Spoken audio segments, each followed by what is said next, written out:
Okay.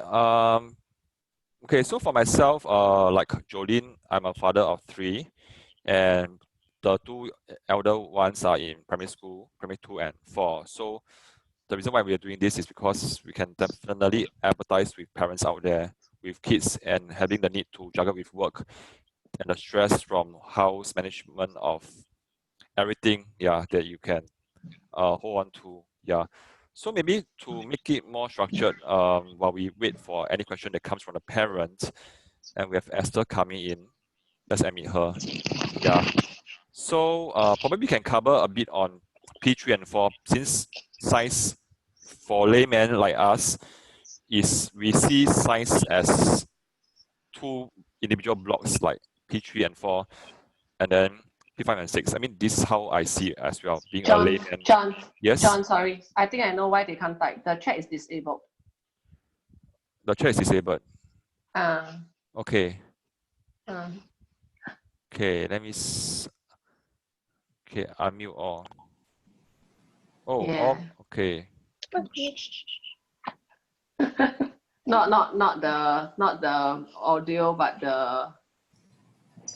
Okay, I think some parents choose to mute themselves. I can't unmute them. Yeah. No, the chat. Yes, I can hear a baby sound. Yeah, some parents actually mute themselves. Back. I see. Okay. Yeah. Okay.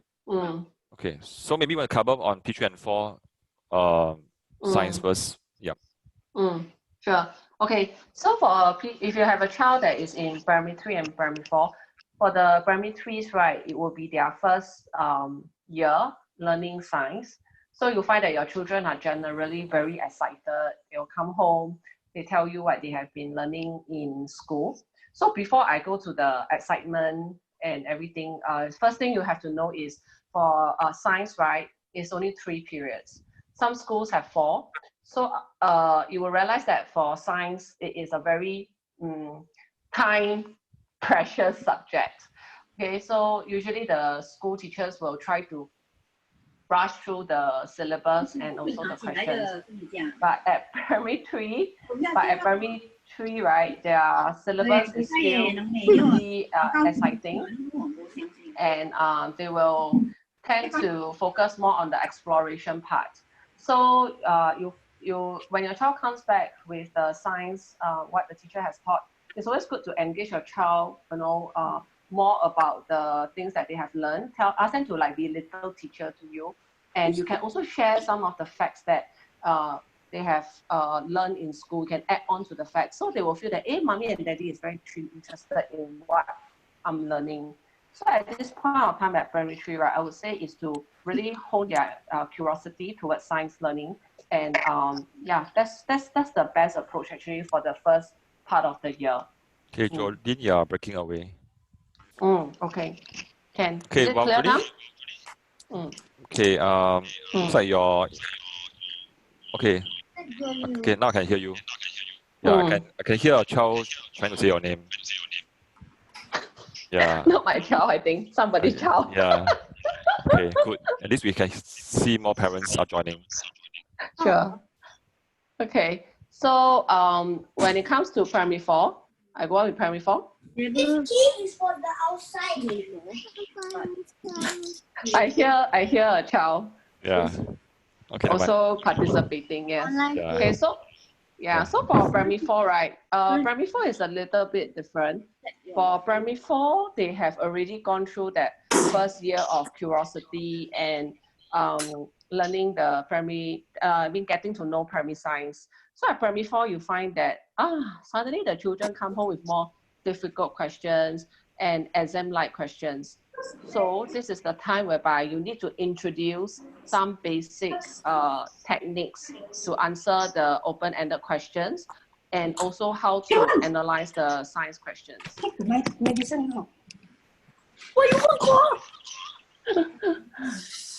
Okay, maybe John, you can go on with the math first. Okay, good. Yeah. I'll try to go on while feeling distracted. Okay, parents, thanks for being online again. For parents who just joined us, we have Jolene, an ex-school teacher from BlueTree Education, and myself from Learning Out of the Box, and we are doing a session on math and science. And for parents, in fact, this time round, we are trying our first meeting. I can hear many of you talking. Okay, never mind. Okay, so okay, good. Okay, so for math, okay, for me, I'm showing more as a parent because I'm not a school teacher. But for me, I can also share how I have coached the children in our center. For primary 3 and 4, the problem sum types that you must know are actually quite similar, just that the numbers actually get higher. Yeah.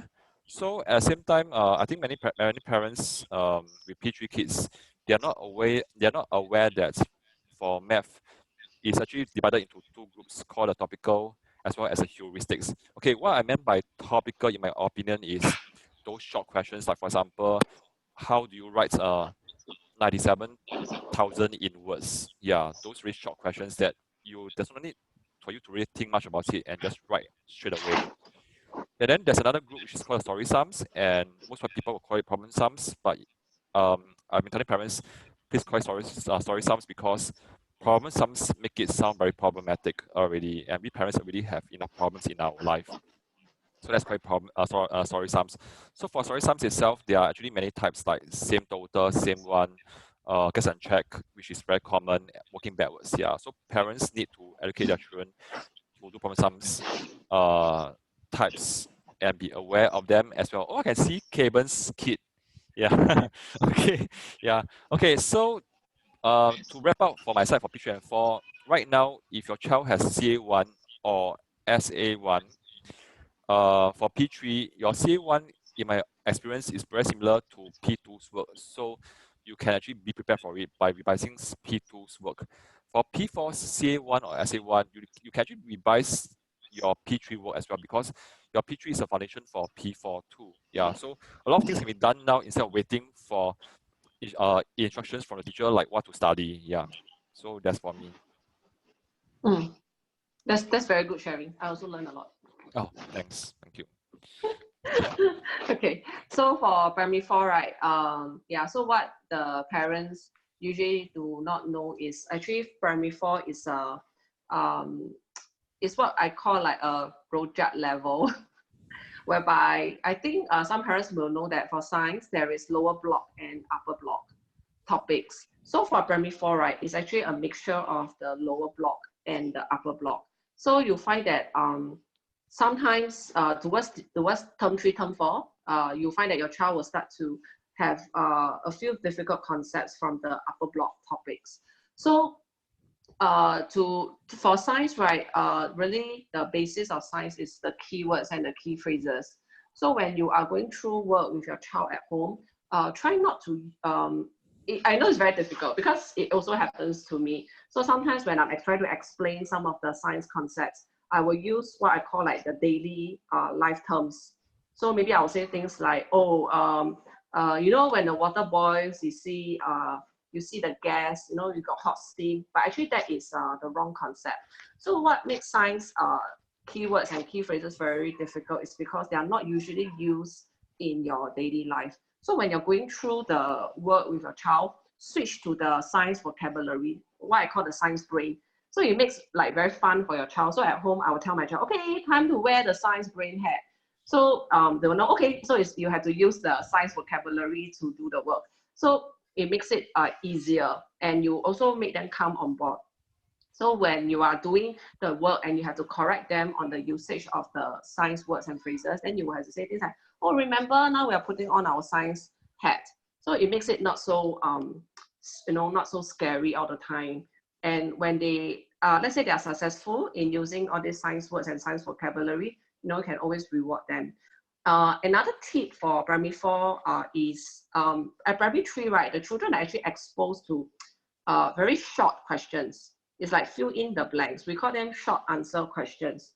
But at primary 4, when it comes to term 2, that means when your child sits for SA1, your child actually has to know how to write answer for open-ended question.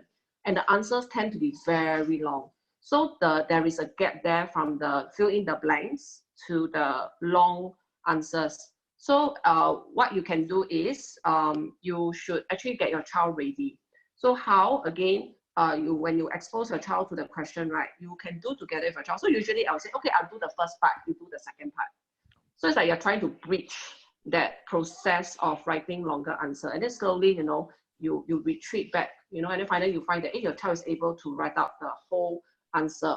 That's one strategy. Another tip is you write out the keywords for your child at the side. So for example, if your child is doing states of matter, and a very common concept would be, for example, what happens when the gas gains heat.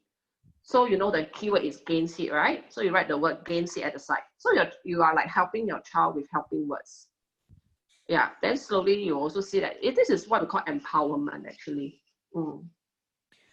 Just now you mentioned like there's a gap between how we speak versus the science terms that our children use. Can you give like a specific example? Yeah, and how will a normal parent talk versus how will a conscious parent word it for the kid? Yeah. So for example, like let's say we talk about animals, living things and non-living things. So one of the characteristic of living thing is living things can move by themselves, right? But a lot of times we will say that see, it can move, it moves, it can run, it can jump. So these are daily terms. Actually, the thing is being very specific is by themselves. They have to, because like robots can move also, machines can move. So, but living things is we respond to the changes around us and move by ourselves. So this is one example by what I mean by the science hat as well. Some parents will say, oh, but I forgot all my science already. I already 还给老师. I give back to my teacher. Yeah. This is also a common thing. So actually, if you would really like to help your child at home and you are really revising with your child, one way is to buy a good guidebook, or you can go on like for BlueTree, we have some resources that we share, okay, and then look through the list of keywords. And using those keywords that's attached to the specific topic, you can start from there. Okay, great. Thanks for sharing. Yeah. For math, P5s, yes, is as we share, I think it resembles the maths aspect as well. Okay, for parents with P5 kids, please be prepared that right now, again, your P5's foundation is actually in P4 math. So if your child is struggling in P5 right now, that will probably also means that your P4 foundation, your P4 maths is not strong. Yeah, so there's a saying that I always tell parents, you need to go backwards to move forward. You need to revise. Probably it's science as well. You need to revise back your earlier topics and make sure that you have a good grasp of it before you move on. Yeah, so for P5, there is a pillar of 11 basic problem sum types that parents must know. Okay, let me admit Sally. Yeah, okay, so for example, for P5 parents, if you're online right now, please take out a pen and paper and write it. Same difference, same total, same one, working backwards, guess and check, repeated identity, remainder concept, and so on and so forth. There are 11 types. So make sure that your children know, because they are going to be tested again and again. And if your child is still struggling and not being able to do them, one of the key reasons is because your child doesn't know these types and is reacting to the questions, and that makes him very stressed out. Yeah, for P6, right now, probably 7 months more to PSLE. A lot of things going on for you, and some children tend to struggle now also because their P5's foundation is not very good, and also because they don't study from some by types, which is actually a very big frustration for the child and the parents as well. Yeah, so like science, what I heard from Jolene is that you really want to have interaction between parent and child. So for math, what you can actually do similarly is you can actually break it down into what we call SMS. SMS stands for story, which is the story or the problem sum. Then the model, which is the M, the model, and then the statements, which is the solving part. Yeah, a lot of times a child get flustered because they are told to solve the whole question from front to end with the expectation to get the right answer, and it's actually stress the cognitive loads of the child. Yeah, so you want to actually help the child to break problem sums into parts. The story sum, then the model, then the solving parts, and it actually makes you less stressful as well. Yeah, so hope that helps. Yeah. Okay, yeah, Jolene, I remember you shared with me that, okay, so now we talk about P3 and 4 and 5 and 6, yeah, but I understand that like math is a continuity program all the way from P3 to 6. So how does it work for science? How can they bridge the two lower blocks and the upper blocks together for PSLE? Actually, Yeah. it's the same. It's actually Yes. also a progression of concepts and topics. So you realize that if your child is in primary 6 this year, same thing like what John says, there's a lot going for your child. Actually, the number of topics left is only 3, but you find that these 3 are the giant topics. There's a lot of subtopics. So if your child is doing interactions within the environment, which is, for example, like food chain footwear, you realize that the basic concept, right, is in primary 3, living things and non-living things. So it's all connected. Yeah, so for science, right, at home, you can try this called CCA. I tell the parents called CCA, which is first check your child's concepts. So concepts, you can use stories, you can use quiz, you can use a lot of fun games, flashcards, card games. I mean, you know, it's really up to your creativity to check your child's concepts, because science is essentially a content-heavy subject. Excuse me. The second C, right, would be to check. So after you have the concept, right, you need to actually check your child's what I call strategy levels. So same thing like science, there are different categories of questions, and the different categories of questions require different types of skills. So you actually need to check your child's strategy level before you go on to the A, which is apply. So you need to actually apply what your child's strategy level is with the concept on the question. Yeah. For science, right, unlike math, from what I'm aware, math requires a lot of practice because there's 2 parts of the paper 1, paper 2, and you know it's quite time consuming also. Science is not really about, I mean, yes, practice makes a difference, but it's not really about the quantity of questions.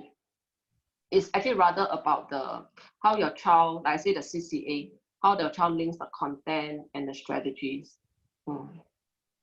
Yeah. Great. Yeah.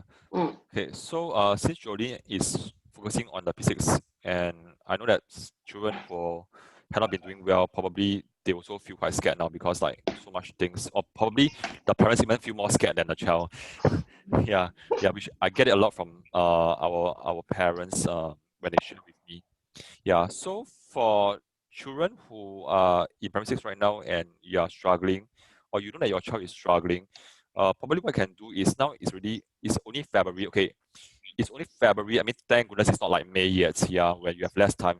So right now is the best time to really revisit your P5 SA2 and then go through again and make sure that your child understand every single corrections. Okay, I myself, just like Jolene, I also have 3 kids, 2 in primary school, and I can empathize with the teachers like how tough it is to make sure that every single one in a class of 40 can fully understand their mistakes. I think it's quite hard. I mean, even for myself, looking after 3 kids, I have a challenge already. Yeah.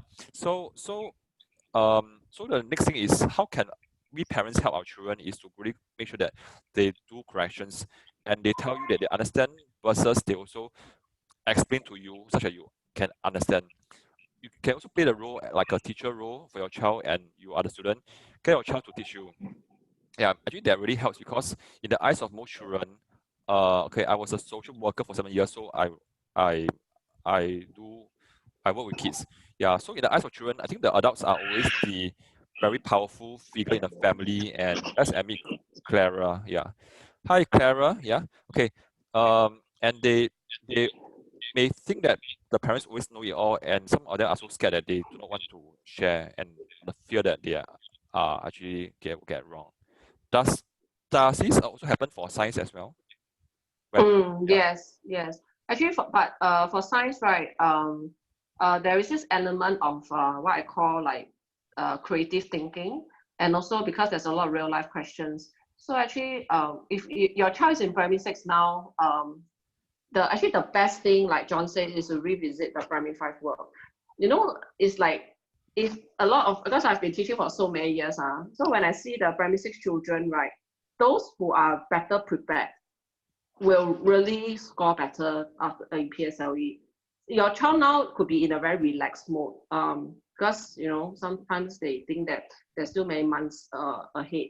Actually, relaxed mode is fine. A lot of parents will complain to me that, oh, my child is not anxious at all. It's actually fine. It's actually perfectly fine. Relaxed mode is a great mode to study because they don't have the fear to mix with their emotion. So actually, it makes memorization of concepts and learning of strategies, right, a lot easier. So now is really the best time to take out the primary 5 work, revisit them, relook into the mistakes, check whether your child was able to answer.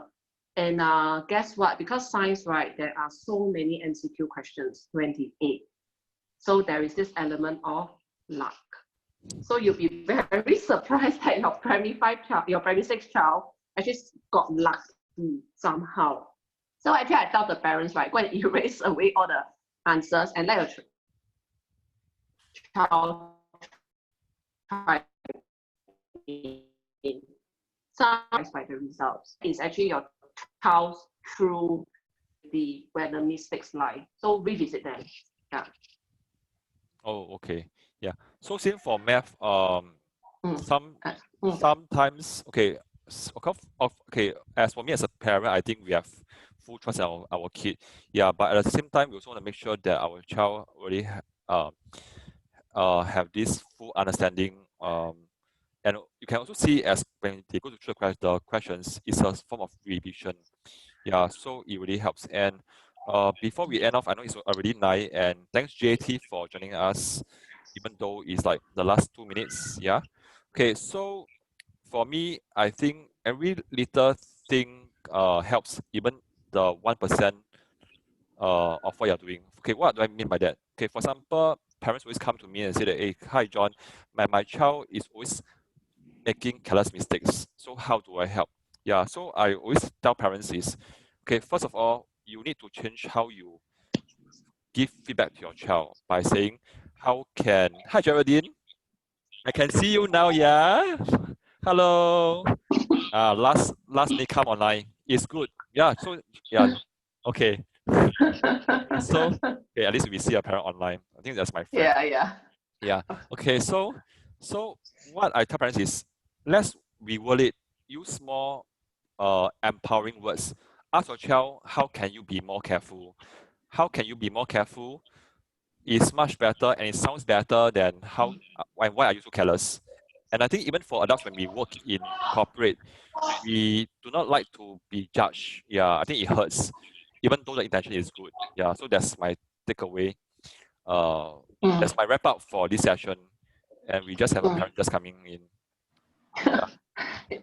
It's okay. Okay, maybe just last 1 minute, huh? Yep. Okay, let me wrap up also. Yeah, actually, I agree with John. Actually, when it comes to teaching your child, right, positive language is works the best. Yes, I know it's not easy. I'm a parent of 3. I have a primary 5 child, so primary 5 is really not easier. You can't help, but sometimes you want to scold. So if that happens, walk away, have a nice cup of tea, and if the questions are really too difficult, you can always drop me and John a text. Then yeah, we will be always glad to help you. Yeah, so actually I have offered my number to many parents who may need my help.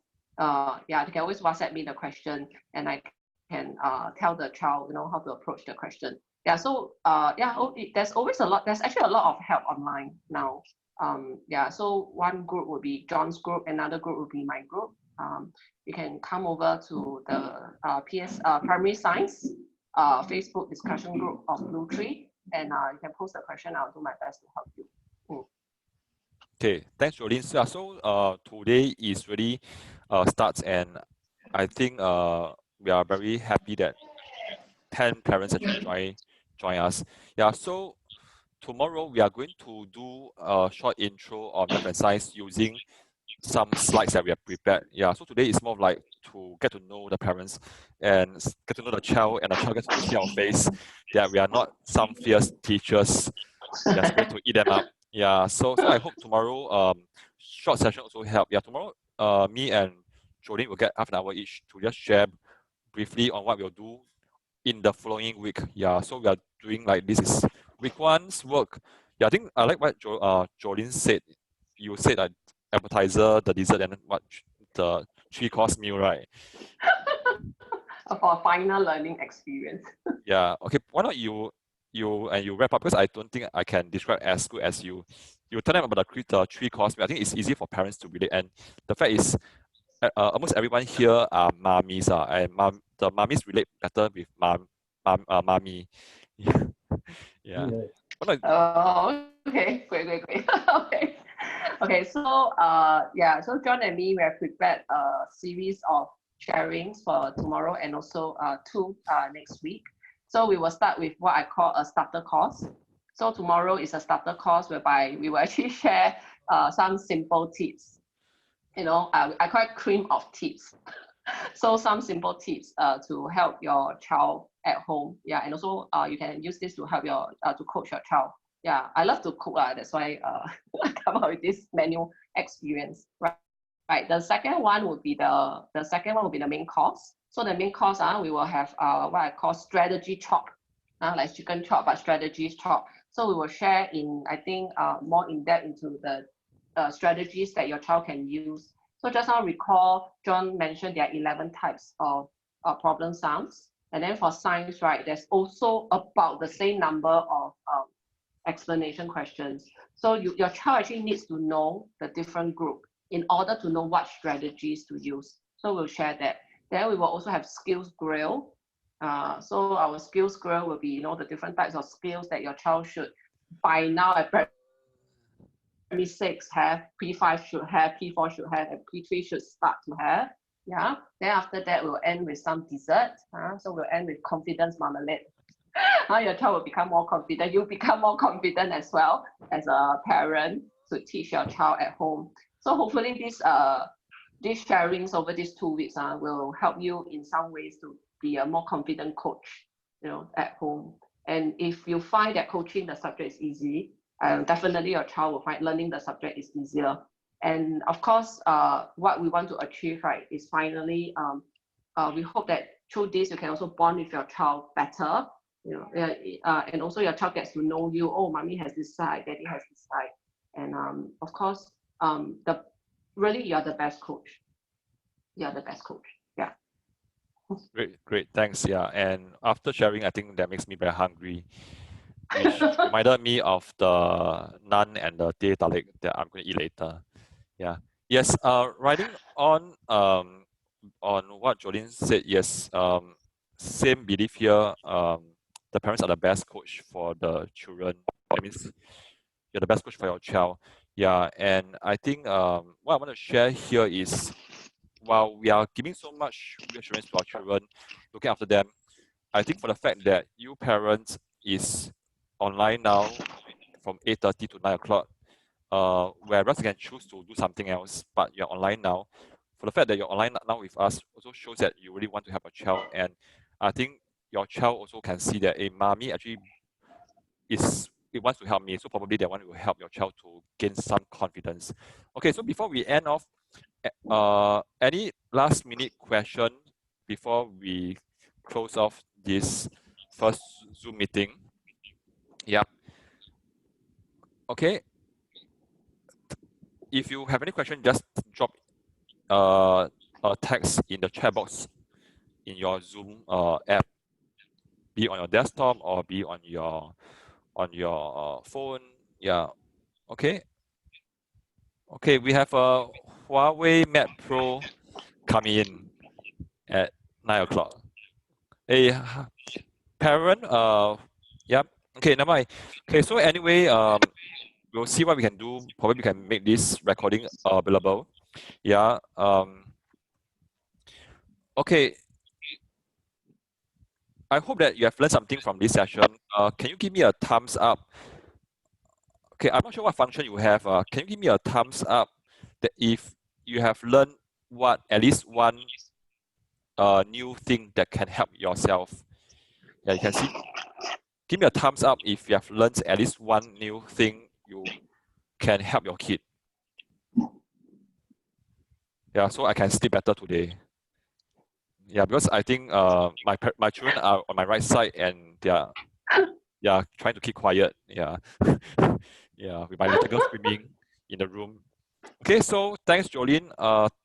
Thanks parents for being online. So I will end the meeting right now, and in this time of intense moments, please just stay safe and stay healthy, and remember to wash your hands, and very importantly also keep your immune system up. That is the best defense in my opinion. Yep. Okay. Okay, Jolene. So we'll end our meeting right now. Yep. Yeah, do join if you're interested for tomorrow's session. Do remember to go to the discussion groups to click on the link for tomorrow session for signing up. Okay. Okay. Bye bye everybody. Good night. Good Okay. night. Bye bye. Okay. Good night. Good night. Good night. Bye bye. Bye bye. Thank you.